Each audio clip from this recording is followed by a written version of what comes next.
ஒரே ஒரு 5 லிட்டர் இதய மந்த்ரா கடல் எண்ணெய் பேக் ஒரு மாசம் முழுசுக்கும் அத்தனை சமையல முடிச்சு விடலாம். இதய மந்த்ரா. அக்னி ஸ்தலம் என்று அழைக்கப்படுகின்ற திருவண்ணாமலை திருக்கோயிலில் ஆண்டு கணக்கு என்று எடுத்துக்கொண்டாலும் சரி, மாத கணக்கு என்று எடுத்துக்கொண்டாலும் சரி, திருவிழா காலங்கள் என்று எடுத்துக்கொண்டாலும் சரி, பக்தர்கள் எண்ணிக்கை நாளுக்கு நாள் கூடி வருவதை யாரும் மறுக்க முடியாது. இந்த திருக்கோயிலை ஒட்டி பெருமளவு மக்கள் வாழ்கின்ற பகுதியும் ஒருங்கிணைந்திருப்பதால் ஒரு சில நாட்களில் திருவிழா நாட்களில் வருகின்ற கூட்டங்களைப் போல் பௌர்ணமி போன்ற நாட்களில் தற்பொழுது பெருமளவு பக்தர்கள் வருகின்ற ஒரு சூழல் ஏற்பட்டிருக்கின்றது. அதையெல்லாம் கருத்தில் கொண்டு மாண்புமிகு தமிழக முதல்வர் அவர்கள் இந்த மாவட்டத்துடைய அமைச்சர் அவர்களுக்கு திருக்கோயில் சம்பந்தப்பட்ட பணியை நீங்களும் அறநிலையத்துறை அமைச்சரில் ஒருவராக இருந்து பணியாற்ற வேண்டும் என்று கேட்டுக்கொண்டதற்கிணங்க பல்வேறு வளர்ச்சி திட்ட பணிகளுக்கும் பக்தர்களுக்கு தேவைப்படுகின்ற மருத்துவ வசதி, குடிநீர் வசதி, உணவு வசதி, கிரிவலப்பாதைக்கு தேவைப்படுகின்ற சாலைகள் போன்ற பல்வேறு பணிகளை தான் சார்ந்திருக்கின்ற அறக்கட்டளையின் சார்பிலும் உபயதாரர்கள் சார்பிலும் பல்வேறு பணிகளை கோடிக்கணக்கான ரூபாய் செலவில் மேற்கொண்டு வருகிறார்கள். இருந்தாலும் நிர்வாக அனுமதியோடு ஒரு சில பணிகளை மேற்கொள்ள வேண்டும் என்பதற்காக இன்றைக்கு இந்த மாவட்டத்துடைய அமைச்சர் அன்பிற்கினிய அருமையண்ணன் ஏவா வேலு அவர்கள் தலைமையில் துறையிட அமைச்சர் என்ற வகையில் நானும், எங்கள் துறையுடைய செயலாளர் மணிவாசகம் அவர்களும், எங்கள் துறையுடைய ஆணையாளர் ஸ்ரீதர் அவர்களும், மாவட்ட ஆட்சியாளரும், மாவட்டத்துடைய காவல்துறை கண்காணிப்பாளரும், பல்வேறு துறையை சார்ந்த அதிகாரிகளும் ஒருங்கிணைந்து பல்வேறு புதிய திட்டங்களுக்கு இன்றைக்கு அவருடைய வழிகாட்டுதலோடு மாண்புமிகு முதலமைச்சர் அவருடைய உத்தரவோடு செயல்படுத்த திட்டமிட்டிருக்கின்றோம். அதில் முதலில் பிரேக் தரிசனத்தை கொண்டு வருவதற்கு உத்தேசித்திருக்கின்றோம். திருக்கோயிலுடைய தரிசன நேரத்தை நம்முடைய மூத்த அர்ச்சகர் அன்பிற்கினிய ரமேஷ் குருக்கள் அவர்கள் மற்றவர்களோடு இணைந்து தரிசன நேரத்தை நீட்டிக்க வேண்டும் என்று அன்பிற்கினிய அருமையண்ணன் ஏவா வேலு அவர்கள் கேட்டுக்கொண்டிருக்கின்றார். கூடுகின்ற கூட்டத்திற்கேற்றார் போல் தரிசன நேரத்தை அதிகமாக்குவதற்கு உத்தேசித்திருக்கின்றோம். நிச்சயமாக அர்ச்சகர்களும் அதற்கு ஒத்துழைப்பார்கள். அதேபோல் பிரேக் தரிசனம் நேரம் அர்ச்சக தரிசன நேரத்தை கூட்டுகின்ற அந்த நேரங்களில் பிரேக் தரிசனத்தை கொண்டு வரலாம் என்று அருமை அண்ணன் அவர்கள் ஆலோசனை வழங்கியிருக்கின்றார். அதேபோல் 50 ரூபாய் கட்டணத்தை 100 ரூபாயாக உயர்த்துவதென்று இன்றைய கூட்டத்தில் முடிவெடுத்திருக்கின்றோம். அந்த 100 ரூபாய் கட்டணத்தை கூட சமீபத்தில் திருச்செந்தூரில் ஏற்படுத்தியிருப்பதை போல் கியூலைன் வரிசையை ஏற்படுத்த திட்டமிட்டிருக்கின்றோம். இருக்கைகள் அமைப்பதோடு அங்கே கழிப்பிட வசதி, குடிநீர் வசதி, திருக்கோயிலில் நடைபெறுகின்ற உற்சவங்கள் போன்றவற்றை தொலைக்காட்சியிலே அமர்ந்த இடத்தில் பார்க்கின்ற ஒரு வசதியை ஏற்படுத்த ஏற்கனவே அவர் ஒரு வரைவு திட்டத்தை தயாரித்து வைத்திருக்கின்றார். அப்படி இருக்கையில் அமர்கின்ற நபர்களுடைய எண்ணிக்கை மாத்திரம் 100 ரூபாய் கட்டணத்தில் கிட்டத்தட்ட 2000 பேர் அமர்கின்ற வகையில் தற்போது அதற்குண்டான பணிகளை நடத்தி வருகின்றோம்.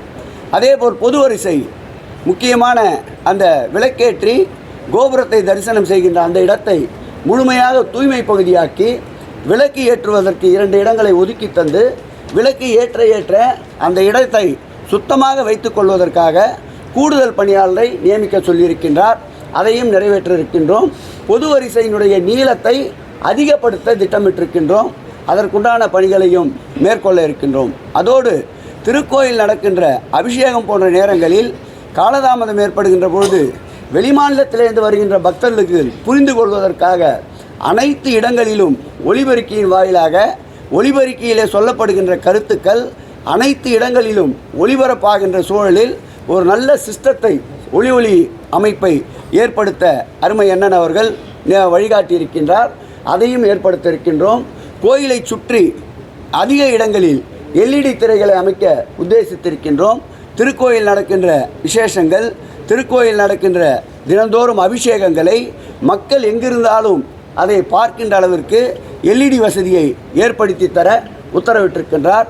அதேபோல் வெளி மாநிலத்திலே இருந்து வெளிநாட்டிலே இருந்து வருகின்ற பக்தர்களுக்கு ஒருங்கிணைப்பதற்காக ஒரு PROவை நியமிக்க அருமை அண்ணன் அவர்கள் இப்போது ஆலோசனை கூறியிருக்கின்றார்.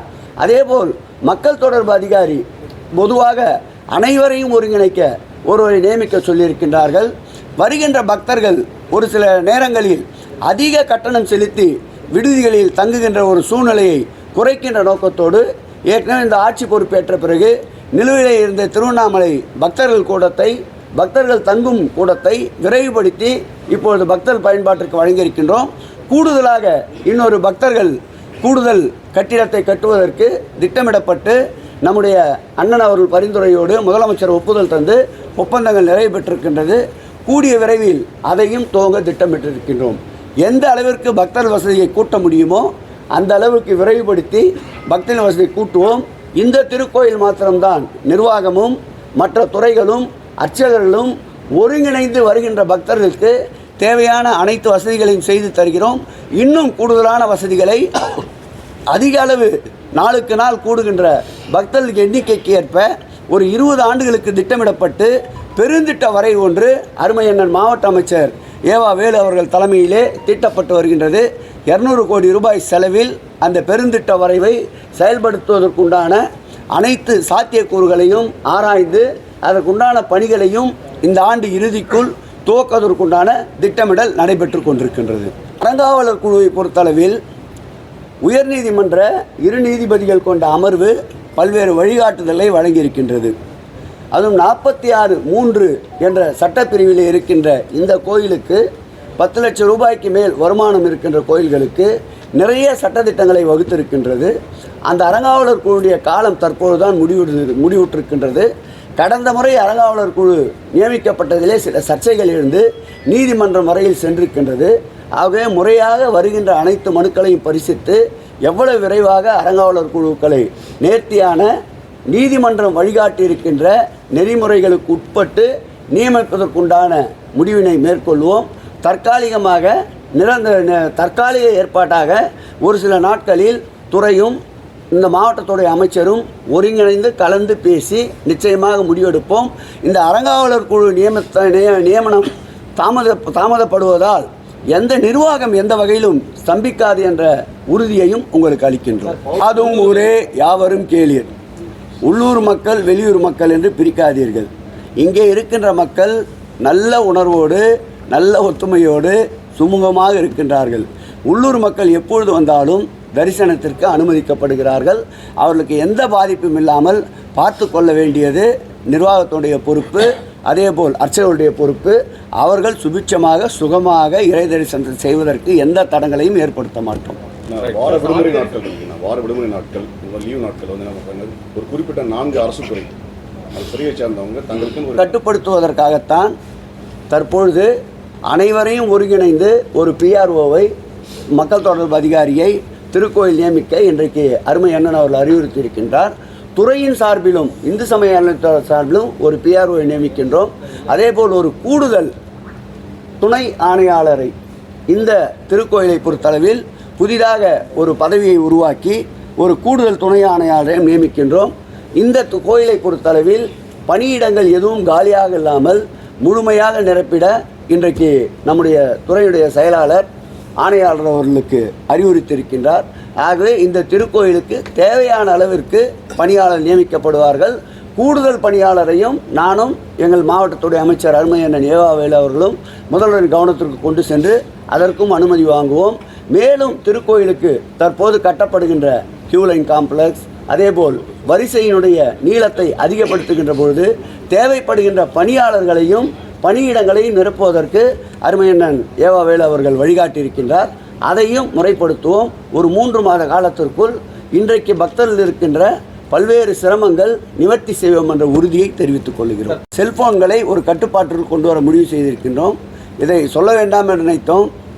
எந்த காலத்திலும் இல்லாத அளவிற்கு 12 ஆண்டுகளுக்கு ஒரு முறைதான் தெய்வம் சார்ந்திருக்கின்ற அமைந்திருக்கின்ற கருவூலத்தை சுத்தம் செய்வதை கேள்விப்பட்டிருப்பீர்கள். தற்போது ஒரு வாரத்திற்கு முன்பாக அம்பாள் சந்நிதியை முழுமையாக கருவறையில் கருப்பு படிந்திருந்த அனைத்தையும் சுத்தம் செய்து 1.5 டன் கருப்பை வெளியேற்றிருக்கின்றோம். ஆலய தூய்மை, ஆலயத்தினுடைய பிரகார தூய்மை, ஆலயத்திற்கு வருகின்ற இறை அன்பர்களுடைய மன தூய்மை அனைத்தையும் நிச்சயம் இந்த அரசு பாதுகாக்கும். ஐயப்பன் கோயில் கேரள இனம் இருக்கின்ற திருக்கோயில். அந்த ஐயப்பன் திருக்கோயிலுக்கு இங்கே இருக்கின்ற எத்தனை பேர் போயிருப்பீர்கள் என்று தெரியாது. 18 படி தான் 18 தேவதைகள் குடிக்கொண்டிருப்பதாக ஒரு ஐதீகம். அந்த படியின் வாசலிலே பார்த்தால் சரணமையப்பா என்று எழுதி வைத்திருக்கும் தமிழிலே. அதற்காக அது தமிழ்நாடாக மாறிவிட்டது என்ற அர்த்தமா? எந்த பக்தர்கள் நாளுக்கு நாள் அதிகமாக கூடுகிறார்களோ அவர்கள் அறிந்து கொள்வதற்காக அந்தந்த பாஷைகள் பயன்படுத்துகின்றன. இதில் உள்நோக்கம் இல்லை. எங்கும் தமிழ், எதிலும் தமிழ், எப்போதும் தமிழ், இப்போதும் தமிழ்.